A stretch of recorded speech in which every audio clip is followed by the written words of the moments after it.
Picoty Solaire, expert en solutions photovoltaïques pour un avenir durable. Et Akena, la reine des vérandas et des pergolas, vous présente Sud Radio, la planète demain, Christophe Debien.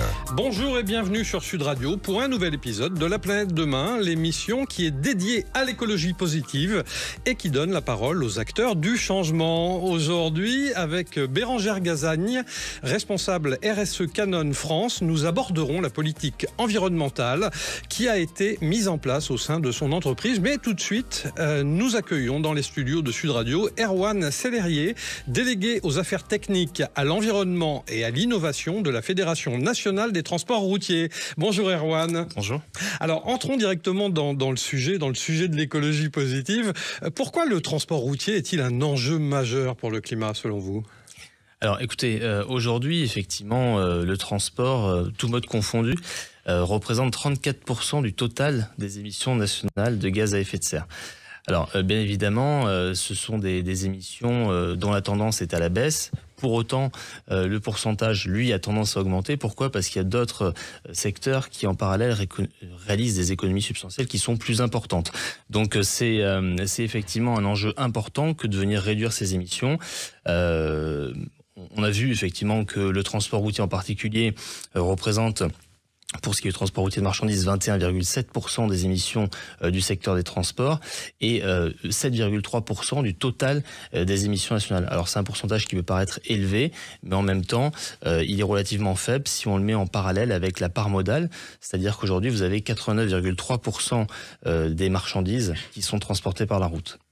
Donc ça veut dire que le poids réel du transport routier de marchandises dans les émissions de gaz à effet de serre en France est de 3, et quelques pourcents. 7,3%. Ah, 7,3%, pardon. D'accord. Alors, mais quelle part les poids lourds représentent-ils dans ce bilan carbone ? Ben c'est ça, c'est 21,7%. Ah oui, donc ce sont les poids lourds de manière générale. D'accord. Exactement. D'accord. Comment les transports se sont-ils déjà engagés dans la décarbonation depuis plusieurs années ? Alors de différentes matières.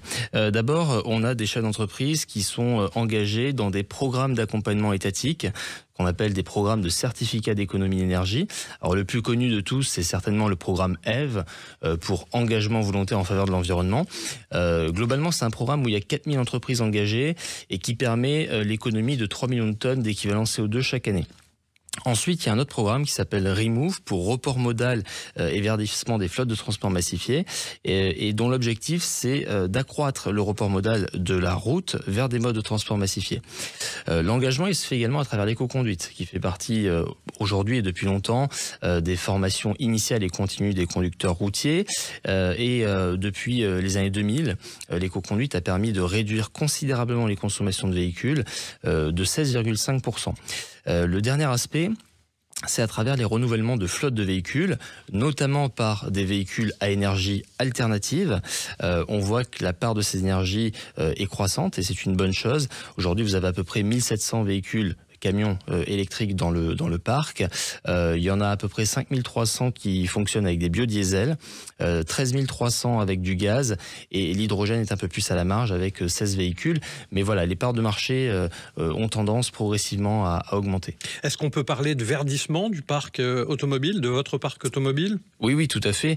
En fait, si vous voulez, il y a même deux grands leviers finalement de décarbonation dans le transport routier de marchandises. Il y a ce qu'on appelle le verdissement du parc d'un côté et puis le verdissement du fret de l'autre.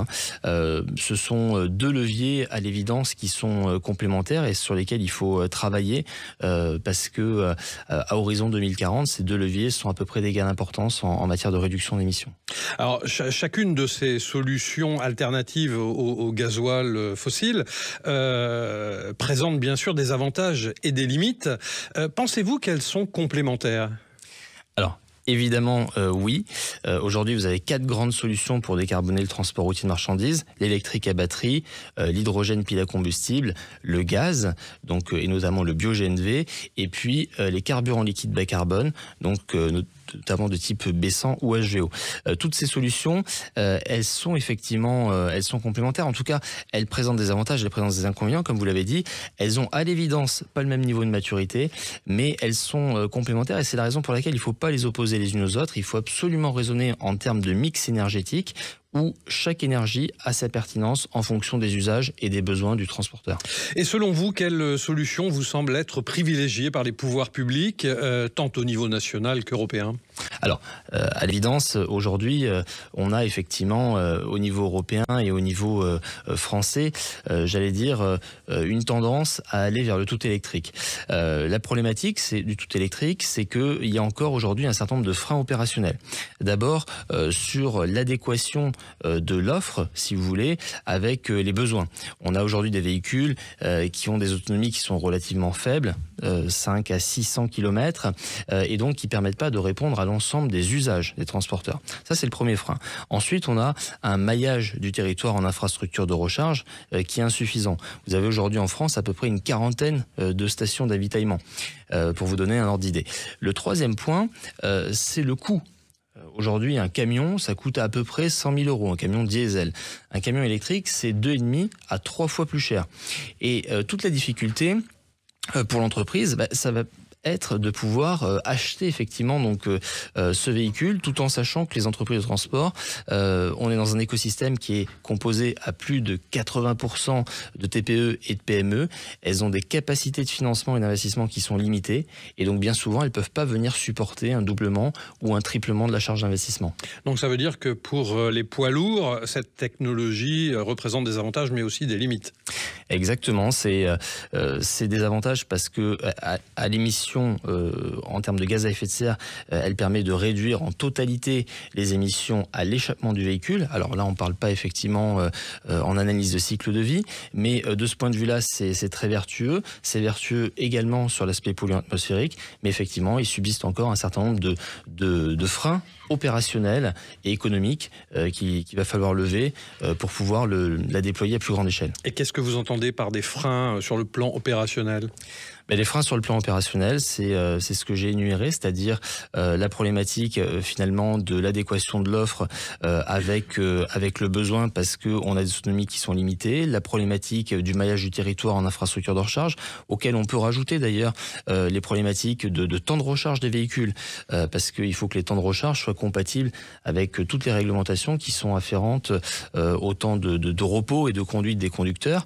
Il faut également ajouter un autre frein opérationnel qui est celui de la perte de charge utile sur le véhicule. Et ça, c'est lié au poids des batteries.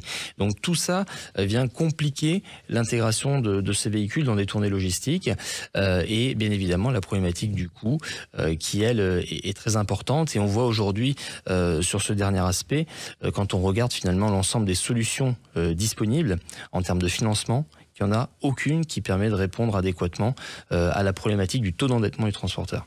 Alors, il existe des carburants liquides bas carbone, comme le B100 ou le HVO. Qu'est-ce qu'on peut attendre réellement de ces carburants ? Alors, ces carburants-là sont très intéressants. Pourquoi ? Parce que ce sont des carburants qui permettent des réductions d'émissions très importantes, entre moins 60 et moins 90%, sans contrainte opérationnelle forte. C'est-à-dire que le transporteur n'est pas obligé de changer son véhicule.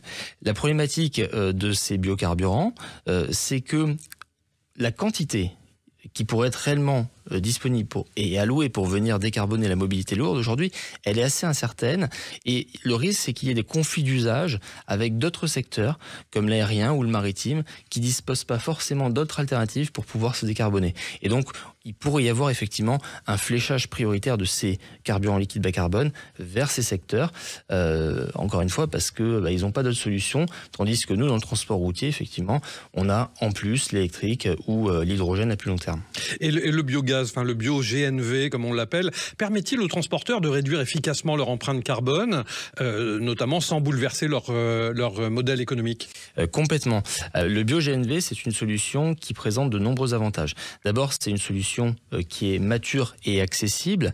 Donc, je l'ai dit tout à l'heure, mais on a effectivement, si on observe les chiffres du parc poids lourd sur les 621 000 véhicules en circulation, le bio-GNV, c'est la première alternative au gasoil fossile en termes de véhicules en circulation.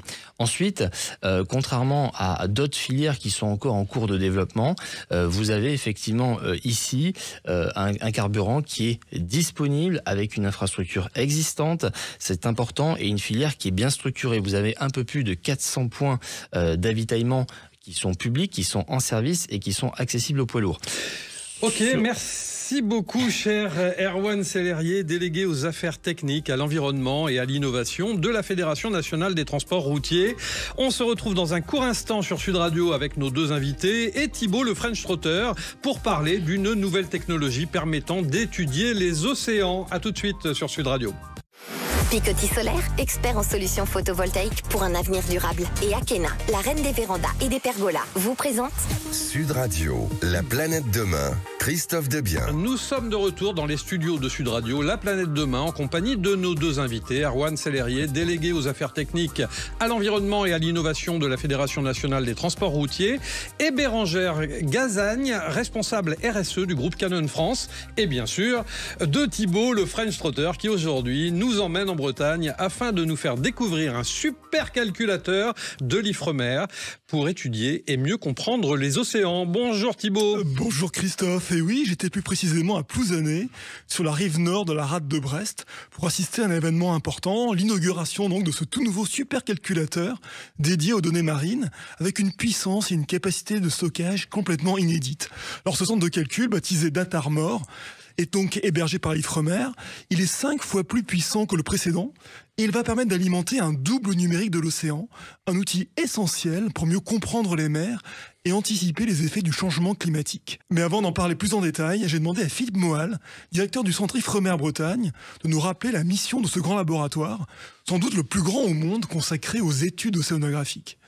Donc Ifremer, effectivement, est établissement de recherche exclusivement dédié aux sciences océaniques, donc composé d'environ 1500 personnels répartis sur la totalité des façades maritimes hexagonales et dans les Outre-mer. 4 sujets mis en avant, donc des travaux sur les jumeaux numériques de l'océan, donc objet effectivement de l'inauguration de Datarmor aujourd'hui, des travaux sur les grands fonds marins, connaissance et protection de ces environnements particuliers.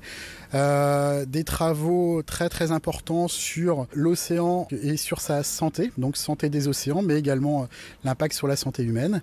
Et autre sujet de toute première importance, c'est l'océan comme moteur de la transition énergétique, avec un sujet particulier sur les énergies marines renouvelables. Qui est la place de Datarmor dans la stratégie de développement de l'Ifremer? Alors, Datarmor est une infrastructure de recherche. C'est un outil qui sert à toute la communauté scientifique, ifremerienne bien entendu, sur toutes les thématiques, mais également nationales et européennes. De quelle manière les données récoltées seront mises à disposition, partagées? Alors justement, on va favoriser l'accessibilité de ces données et de ces matières, donc pour la communauté universitaire, d'écoles, d'écosystèmes effectivement travaillant sur le milieu marin, mais également avec une ouverture à la société et aux entreprises qui travaillent sur le milieu marin. À votre avis, quelles découvertes majeures on pourrait faire grâce à ce supercalculateur? Des découvertes majeures, je ne sais pas. On a bien vu qu'effectivement, il y a un axe un petit peu comprendre l'évolution du climat et l'impact des changements globaux sur la planète, mais également on l'a vu sur des écosystèmes un peu particuliers, notamment des écosystèmes de grands fonds. On a tout à apprendre de ces organismes marins qui vivent à 3000, 4000, 5000 mètres de fond, qui survivent dans des conditions extrêmes, et probablement que des découvertes sont à venir sur ces sujets-là également. J'ai voulu en savoir plus sur le jumeau numérique des océans. Pour cela, j'ai rencontré Bertrand Chaperon, chercheur en océanographie satellitaire, présent lui aussi lors de l'inauguration.